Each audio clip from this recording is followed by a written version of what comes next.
Вы смотрите информационную программу «Вести Тимана-Сосногорск», в студии Мария Ледовских.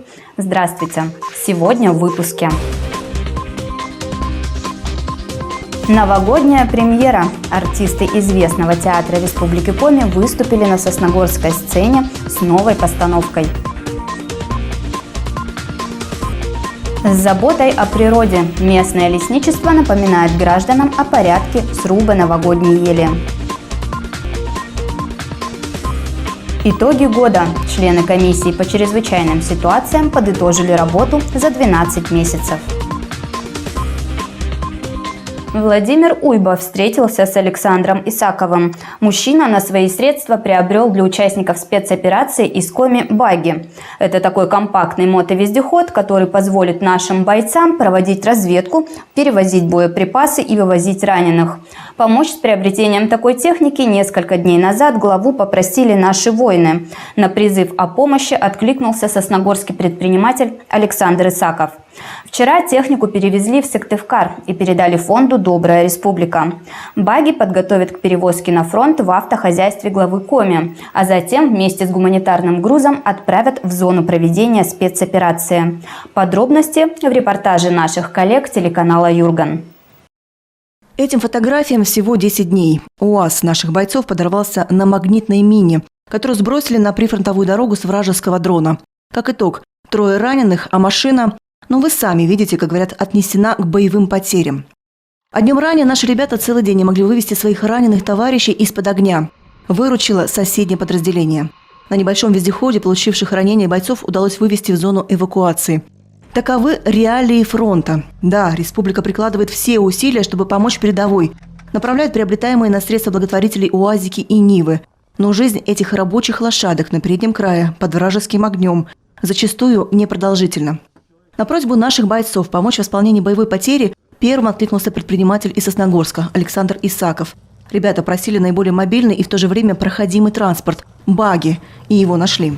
Владимир Уйба лично поблагодарил Александра Исакова за отзывчивость и желание помогать нашим бойцам.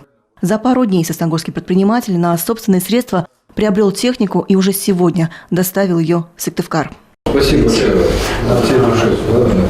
Компактный, мощный, а главное юркий. О такой технике давно мечтали наши бойцы. Багги позволят оперативно выполнять боевые задачи, а затем быстро уходить из-под вражеского огня. На нем по бездорожью можно будет с легкостью вывести раненых, доставить на позицию продовольствие и воду, подвезти боеприпасы и медикаменты. Александр Исаков не в первый раз помогает передовой нашим ребятам по зову сердца, как настоящий патриот. Хотел пойти повоевать, но по состоянию здоровья не это. Думаю, хоть чем-то помочь. Вот чем могу, тем помогаю. Ранее он уже направлял на фронт автомобиль «Нива», а после Нового года предприниматель планирует передать бойцам еще один полноприводный УАЗ. Вот так же, бескорыстно, понимая всю важность проводимой работы, жители Сосногорского района с самого начала спецоперации активно помогают в сборе всего необходимого для наших бойцов. Очередной гуманитарный конвой они планируют направить на передовую уже 15 января. Жители активно участвуют в этой работе, буквально все предприятия, учреждения, организации. Также подключаются соседние районы, передают адресные посылки. В том числе за это время мы уже отправили 6, не 5, а 6 фур и 13 автомашин. Это 14-я машина идет. Этот багги уедет под Артемовск. Именно там сейчас идут самые ожесточенные бои. Раскисшие дороги такому мотовездеходу не страшны, а потому он сможет спасти не одну солдатскую жизнь. Также в эту поставку у нас закуплены средства связи, радиостанции автомобильные, радиостанции носимые, запасные аккумуляторы. Стало холодно на передовой. Мы отправляем дизельные обогреватели. Очень быстро они отапливают блиндажи и очень востребованы нашими военнослужащими. Вместе с багги на фронт уедет еще и автомобиль «Нива», который приобретен на собранные фондом средства. Любовь Лапина, Павел Королев, Дмитрий Булаев, телеканал «Юрган». Власти Республики Коми уже начали активную подготовку к проведению Года семьи. Как отметил Владимир Уйба, одно из приоритетных направлений этой работы – оказание социальной поддержки семьям. Мы продолжаем наращивать эти меры поддержки. И с 2024 года планируем беспрецедентные меры по увеличению региональных мер поддержки семьи, особенно в связи с рождением детей. По моей инициативе правительство Республики Коми разработало изменения в нормативную базу, касающуюся регионального семейного капитала. С нового года планируем осуществить увеличение его размера существенно. При этом, если первый ребенок родится у женщины в возрасте до 24 лет, то планируем выплачивать 500 тысяч рублей. А сегодня это было 150 тысяч. В остальных случаях региональный капитал увеличится в 2 раза, до 300 тысяч рублей. Возможности для его использования останутся прежними. Также по поручению Владимира Уйба с начала 2024 года сразу в 10 раз увеличатся ежемесячные пособия на покупку продуктов беременным женщинам и малоимущим кормящим матерям. Соответствующее постановление правительства Республики Коми уже принято.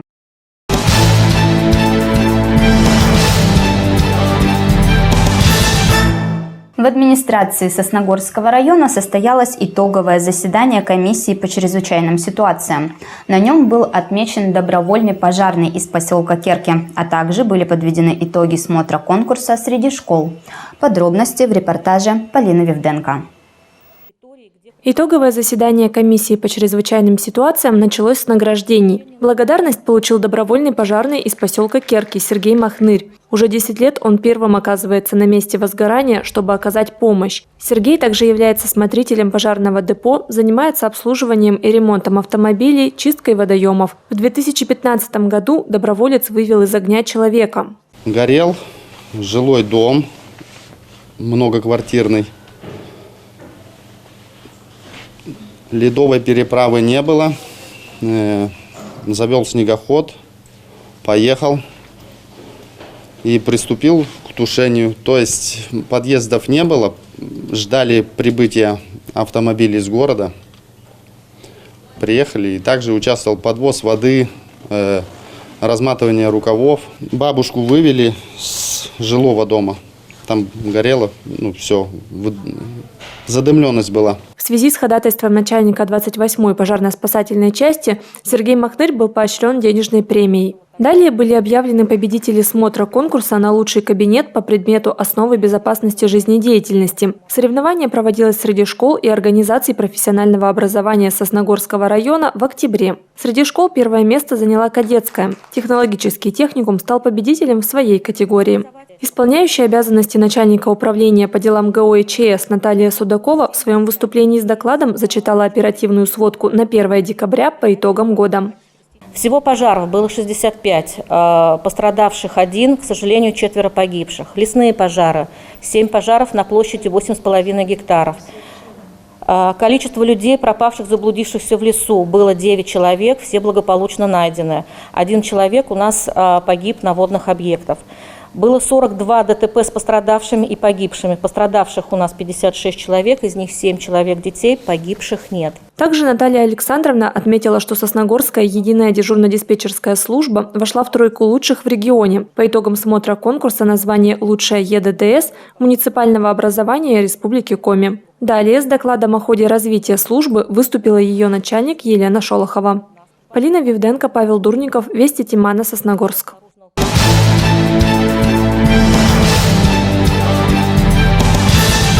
С каждым днем приближения праздника чувствуется все больше. Поддержать новогоднюю атмосферу и подарить маленьким сосногорцам настоящую зимнюю сказку приехали артисты Национального музыкально-драматического театра Республики Коми. Актеры выступили перед юными зрителями с премьерой. Спектакль «Ксюша да инопланетянин» – это необыкновенная сказочная история о девочке Ксюше и ее новых друзьях – снежной бабе Дусе и пришельце из космоса Макаре. Ранее постановка уже выходила, однако сейчас для зрителей подготовили обновленную версию с молодыми актерами, выпускниками Театрального института имени Бориса Щукина. Мы молодой состав, и мы впервые вводимся в этот спектакль. И так вот получилось, что первый раз мы его сыграем именно на этой сцене. Да, я играю снеговика, у меня есть носик. Вот. Это такая добрая детская сказка о том, что добро всегда победит зло. Ирина Засухина в спектакле играет снежную бабу Дусю. В новогоднюю ночь Дуся оживает и становится лучшей подругой главной героини. Это, мне кажется, мечта любого ребенка, в принципе, чтобы его какой-то герой воображаемый стал реальным. И происходит новогоднее чудо, и действительно она оживает, и Ксюша видит ее, она просто счастлива, что все ее друзья, и бенгальский огонь в том числе, он тоже оживает. И, в общем, все в новогоднюю ночь, все возможно. А вот Никита Дербин в постановке «Бенгальский огонь», который также ожил в волшебную ночь. Как признался актер, волнение присутствует, ведь играть для детей гораздо сложнее, чем для взрослых. Ты кто? Я! Бенгальский огонь? Только я какой-то странный стал. Руки, ноги. Раньше у меня этого не было. Детей даже, я бы сказал, иногда тяжелее обмануть, чем взрослых. Потому что у них фантазия работает, и нужно эту фантазию развивать и оправдывать. Поэтому это тяжело, но мы постараемся, надеемся, что детям понравится, что они вольются в нашу сказку и будут сопереживать героям вместе с нами. Новогодние салюты, яркие спецэффекты и прекрасная актерская игра не оставили равнодушными юных зрителей. Артисты подарили ребятам настоящую зимнюю сказку и заряд отличного настроения.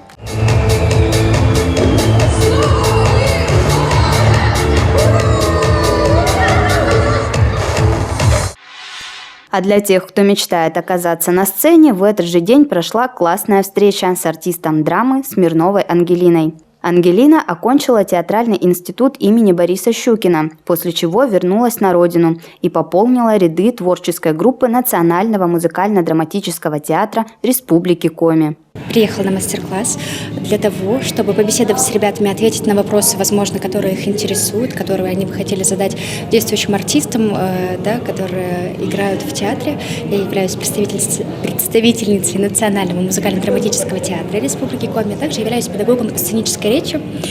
И поэтому, конечно же, мой мастер-класс будет больше направлен на сценическую речь, над тем, как подготавливать свой речевой аппарат, над чем нужно работать, о чем думать, чтобы звучать хорошо, даже без микрофонов на большой сцене. Ангелина рассказала о своем творческом пути, ответила на вопросы ребят и провела ряд интересных занятий. Вдох, фиксация, 3 свечки. Замечательно. Как говорит артистка, добиться успехов в актерской деятельности можно даже проживая в отдаленных регионах нашей большой страны. Было бы желание. Если брать республику, есть колледж искусств, где есть актерское отделение, прекрасные педагоги там работают, артисты драматического театра имени Савина. А потом я знаю, что многие выпускники колледжа искусств также могут заочно уже поступать в высшие учреждения в других городах, возможно, и пробовать себя уже в театре. Опять же, как сложится и насколько будет энтузиазм. Классная встреча прошла в рамках всероссийского проекта «Движение первых. Школьная классика», благодаря которому в школах нашего города открылись театральные объединения. Мария Ледовских, Павел Дурников, Вести Тимана, Сосногорск. Тем временем окна домов постепенно начинают сиять ярким светом гирлянд, а кто-то уже успел поставить елку. Все больше людей предпочитают натуральным красавицам искусственные, однако заявки на рубку в местное лесничество до сих пор поступают, хоть и в меньшем количестве. Старший государственный инспектор по охране леса по городу Сосногорску рассказал о порядке сруба ели. Порядок он каждый год единый. Граждане по месту жительства могут также обратиться как непосредственно в контору ГУ Сосногорское лесничество, расположенное в городе Сосногорске, улица Кольцевая, дом 15, а также и в подведомственных учреждениях лесничества, в участковых лесничествах, это то есть на территории населенных пунктов нашего муниципалитета. При обращении необходимо написать заявление и произвести оплату. Стоимость ели зависит от ее высоты. После этого составляется договор купли-продажи и определяется место для рубки дерева. Основным критерием для определения места рубки новогодних елей являются участки, которые в последующем будут предоставляться под разного рода виды рубок. В частности, под расчистки, к примеру, нефтепроводов, газопроводов, в охранных зонах автомобильных дорог, то есть без ущерба лесу. Рубка лесных насаждений под пологом леса в лесу, она запрещена. И за это можно поплатиться рублем, причем сумма будет с 3 нулями для физических лиц, а для организаций и того больше. А вот если сумма ущерба превысит 5000 рублей, то нарушителю грозит уголовная ответственность. Официально же срубить новогоднее дерево, к примеру, до 1 метра стоит всего 45 рублей. А если вы хотите ель под потолок, это где-то от 2 до 3 метров, то заплатите около 100 рублей. В прошлом выпуске мы рассказали о мерах социальной поддержки в сфере здравоохранения. Однако жителям Республики Коми доступно не только возмещение средств, потраченных на лечение и реабилитацию, но и компенсация проезда. Одной из категорий – это люди с инвалидностью, которые нуждаются в процедурах программного гемодиализа и перитонеального диализа. Им возмещаются расходы на проезд к месту проведения заместительной почечной терапии. Процедуру гемодиализа пациенты чаще проходят не по месту жительства, а для этого им нужно выезжать из своего населенного пункта, иногда за пределы своего муниципалитета. Это лечение для них критически важно и требуется 3 раза в неделю. Проездные расходы им компенсируются в обе стороны, к месту лечения и обратно.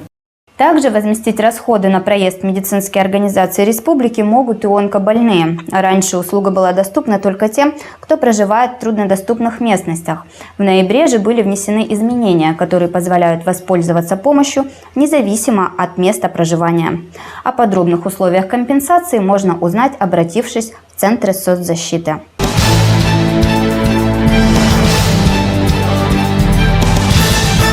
В конце выпуска коротко о погоде. На этих выходных температура воздуха будет в пределах от -9 до -14. В воскресенье ожидается снегопад. На этом пока все. До встречи в следующем выпуске. Военная служба по контракту. Работа для настоящих мужчин. Для заключивших контракт предусмотрены социальные льготы, гарантии и выплаты. Подробности по телефону в Сыктывкаре 32 15 88.